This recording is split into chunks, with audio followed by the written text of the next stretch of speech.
Before this video begins, I would just like to publicly state that this is for a general audience. This can be enjoyed by children and adults alike.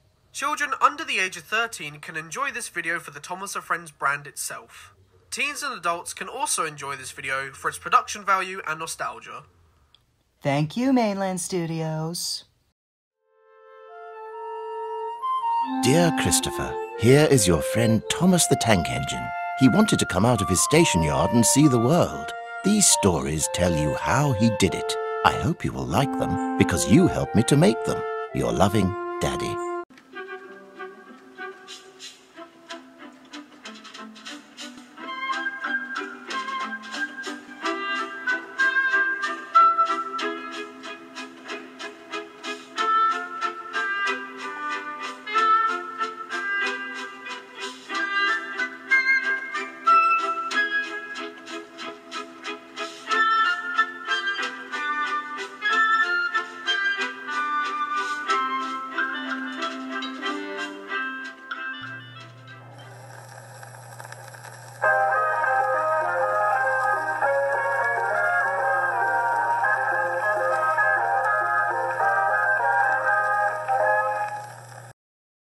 Thomas is a tank engine who lives and works at a big station on the island of Sodor.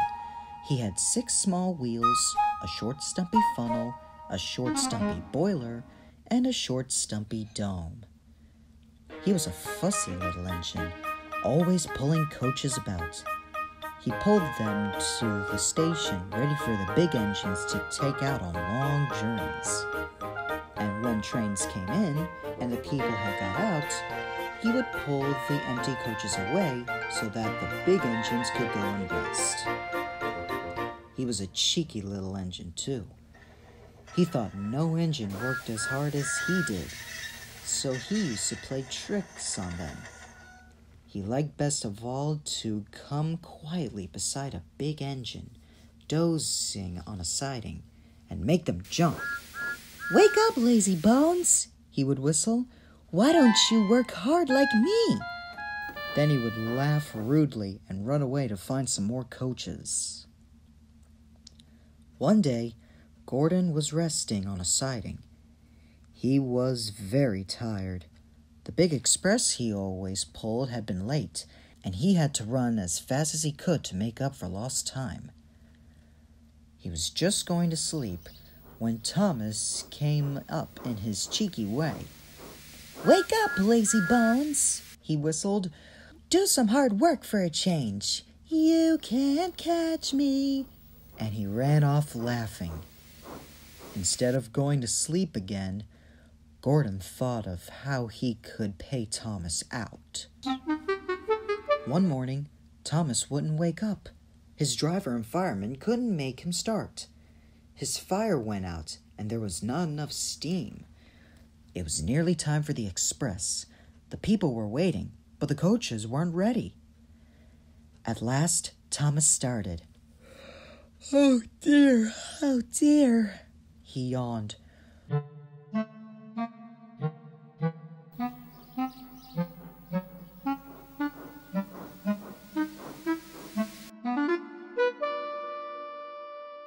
Thomas fussed into the station where Gordon was waiting.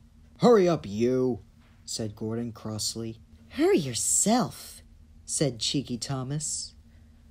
"Yes," said Gordon, "I will." And almost before the coaches had stopped moving, Gordon came out of his siding and was coupled to the train. "Get in quickly, please," he whistled. So the people got in quickly. The signal went down, the clock struck the hour, the guard waved his green flag, and Gordon was ready to start. Thomas usually pushed behind the big trains to help them start, but he was always uncoupled first, so that when the train was running nicely, he could stop and go back. This time he was late, and Gordon started so quickly that they forgot to uncouple Thomas. Come on, puffed Gordon to the coaches. Pull harder, puffed Thomas to Gordon. The heavy train slowly began to move out of the station. The train went faster and faster. Too fast for Thomas. He wanted to stop, but he couldn't. Stop! Stop! He whistled. Hurry, hurry, hurry! Laughed Gordon in front. You can't get away! You can't get away! Laughed the coaches. Poor Thomas was going faster than he had ever gone before. He was out of breath and his wheels hurt him, but he had to go on.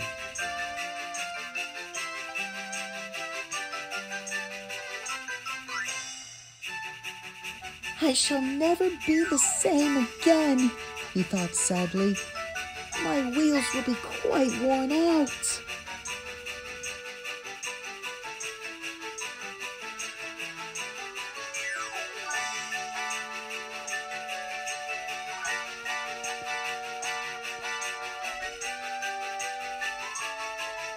At last, they stopped at a station.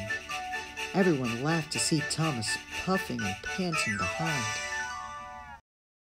They uncoupled him, put him on a turntable, and then he ran on a siding out of the way.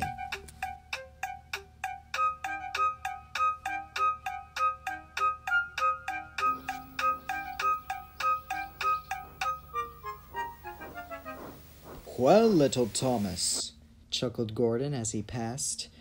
Now you know what hard work means, don't you? Poor Thomas couldn't answer. He had no breath. He just puffed slowly away to rest and had a long, long drink. He went home very slowly and was careful afterwards never to be cheeky to Gordon again.